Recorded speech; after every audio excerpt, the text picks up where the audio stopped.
আমরা কিন্তু যে কোনো আন্দোলনে দেখি শ্রমিকরাই মাঠে ময়দানে বেশি। শ্রমিকদের মর্যাদা সম্পর্কে বিশ্বনবী মুহাম্মদুর রাসূলুল্লাহ সাল্লাল্লাহু আলাইহি ওয়াসাল্লাম ইরশাদ করেছেন যে শ্রমিকের শরীরের ঘাম শুকানোর আগে তার মজুরি নিশ্চিত করতে হবে। এই যে সূত্রমুক্ত হাদিস, এই হাদিসের দিকে যদি আমরা আলোকপাত করি এবং এই হাদিসকে যদি আমরা সামনের দিকে অগ্রসর হওয়ার চেষ্টা করি, তাহলে শ্রমিককে তার অধিকার থেকে বঞ্চিত করা যাবে। কিন্তু আমরা সেই অধিকার আদায় করতে পারছি না। আমি কিন্তু আজকের এই শ্রমিক মজলিসের এই কন্ডিশন দেখে আমি স্বপ্ন দেখছি সেদিন বেশি দূরে নয়, শ্রমিকদের ন্যায্য অধিকার এই বাংলার জমিনে অবশ্যই আদায় হবে ইনশাআল্লাহ। তবে এই অধিকার আদায় করতে হলে আমাদের ঐক্যবদ্ধ হতে হবে। আমি আজকে এই শ্রমিক মজলিসের এই ব্যতিক্রমধর্মী কনভেনশন থেকে আশাবাদী, কারণ এই মঞ্চে বাংলাদেশের বলতে গেলে প্রতিটি শ্রমিক সংগঠনের নেতৃত্ব উপস্থিত। এই নেতৃবৃন্দ সবাই ঐক্যবদ্ধ হয়ে যদি আমরা অগ্রসর হই, নিয়মতান্ত্রিক ভাবে যদি আমরা আন্দোলন চালিয়ে যাই, তাহলে শ্রমিকের আন্দোলন, শ্রমিকের অধিকার যেটা আছে এটা থেকে কেউ বঞ্চিত রাখতে পারবে না। সম্মানিত শ্রুতি সমাজ, আসলে আমি দেখছি আজকে প্রায় 64 জেলা থেকে শ্রমিক মজলিসের দায়িত্বশীল উপস্থিত। আপনাদেরকে আরো গুরুত্বপূর্ণ ভূমিকা নিতে হবে। শ্রমিকের অধিকার আদায়ের জন্য আমাদেরকে কর্মী বাহিনী তৈরি করতে হবে, আর সেই কর্মী বাহিনী তৈরি করতে গিয়ে শ্রমিক মজলিস অগ্রণী ভূমিকা রাখবে, এই আশা আমি রাখি। আজকে আমরা দেখি মাননীয় প্রধানমন্ত্রী ফ্যামিলি কার্ড দিতেছেন, ধন্যবাদ। কৃষক কার্ড দিতেছেন, ধন্যবাদ। আমি আশা রাখবো শ্রমিক কার্ডের ব্যবস্থা আপনি করেন, শ্রমিকদের ন্যায্য অধিকার আদায় করতে আপনি অগ্রণী ভূমিকা রাখেন।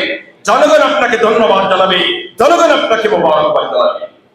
আর যাদের মাধ্যমে, যাদের শ্রমের মাধ্যমে দেশের চালিকা শক্তি, তাদেরকে যদি অবমূল্যায়ন করা হয়, তাহলে কিন্তু সেটার পরিণতি ভালো হয় না।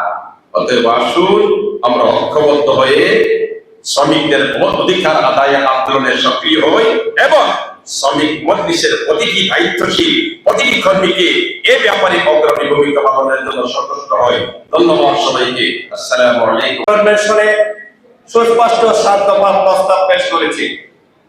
আমরা এই 7 দফা দাবি সমূহ বাস্তবায়ন না করে আমরা ঘরে ফিরতে চাই না।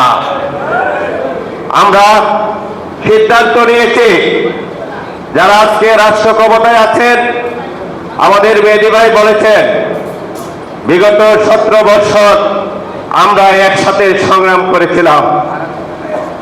মেহেদী ভাই আমাদের একটি প্রোগ্রাম থেকে বিগত ফেসিস্টের আমলে অ্যারেস্ট হয়েছিলেন।